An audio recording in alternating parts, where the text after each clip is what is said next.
સુરત મહાનગરપાલિકા દ્વારા સંચાલિત સ્મીમેર હોસ્પિટલમાં કોમી એકતાના જ નહીં પરંતુ હૃદયને સ્પર્શી જાય તેવા દ્રશ્યો જોવા મળી રહ્યા છે।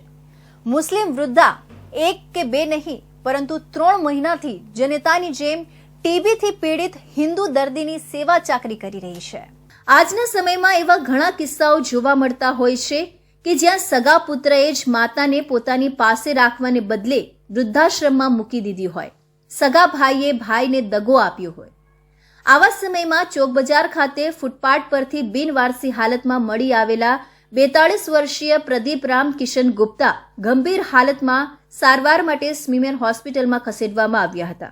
તેમને ગંભીર પ્રકારની ટીબી હોવાનું નિદાન થતાં હાલમાં વોર્ડમાં સારવાર હેઠળ છે।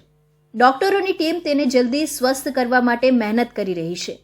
બીજી બાજુ શરૂઆતમાં ડોક્ટરો અને સ્ટાફને પણ એવું વિચારતા હતા કે પ્રદીપના કોઈ સગા આવી જાય તો તેને પરિવારની હૂંફ પણ મળશે। તે દરમિયાન જાણે ફરિશ્તાની જેમ 60 વર્ષીય ફરીદા બાનુ ત્યાં આવી પહોંચ્યા હતા। સેવાભાવી સ્વભાવના ફરીદા બાનુને જ્યારે ખબર પડી કે પ્રદીપ એકલો જ છે, તેની પાસે કોઈ સગા નથી, ત્યારે તેમનાથી રહેવાયું નહીં અને તેમણે નક્કી કરી લીધું કે હવે તેઓ પોતે પ્રદીપની દેખરેખ કરશે। ફરીદા બાનુએ જણાવ્યું હતું કે 3 મહિનાથી તેઓ પ્રદીપની સાથે જ છે। 24 કલાકમાંથી ફક્ત નહાવા માટે જ તેઓ પોતાના ઘરે ઓલપાડ જાય છે। ત્યારબાદ આખો સમય તેઓ પ્રદીપ સાથે જ વોર્ડમાં રહે છે। પ્રદીપ સાથે તેમણે જાણે પુત્રની જેમ સંબંધ બની ગયો હોય તે રીતે તેઓ તેની દેખરેખ અને સાર સંભાળ રાખી રહ્યા છે।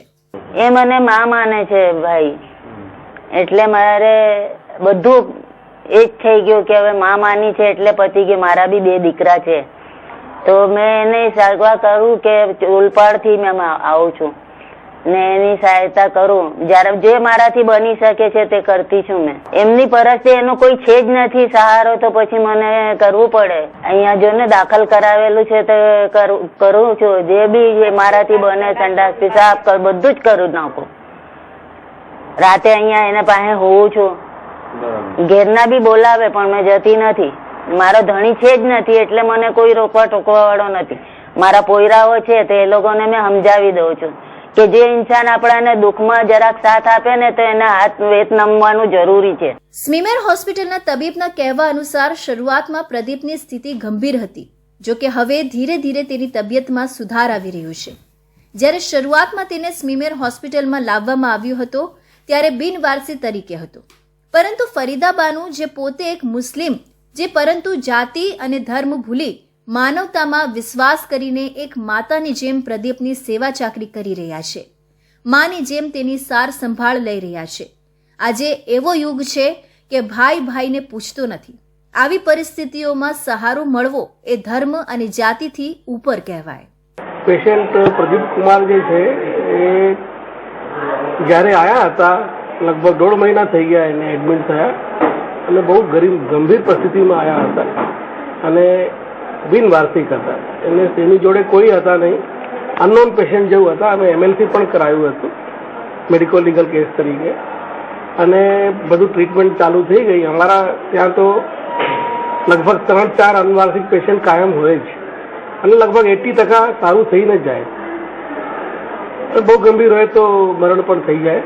મુસ્લિમ વૃદ્ધા લાવારીશ યુવકને 3 મહિનાથી પુત્રની જેમ સાચવી રહી છે। માનવ સેવાનું આ સૌથી મોટું ઉદાહરણ છે। ખાસ કરીને ધર્મ અને જાતિના નામે લડનારાઓ માટે આ એક આંખ ખોલનારો કિસ્સો છે। ફરીદા બાનુ પવિત્ર મક્કાથી લાવવામાં આવેલું ઝમઝમનું પાણી પણ પ્રદીપને પીવડાવે છે, જેથી દવા અને દુઆના સહારે તે જલ્દી સ્વસ્થ થઈ જાય તેવી આશા છે। જે રીતે ફરીદાબેન નિસ્વાર્થ ભાવે અને માનવ સેવાના નાતે પ્રદીપની સેવા ચાકરી કરી રહ્યા છે તે જોઈ ડોક્ટરો પણ ગદગદ થઈ ગયા છે। તો આ હતા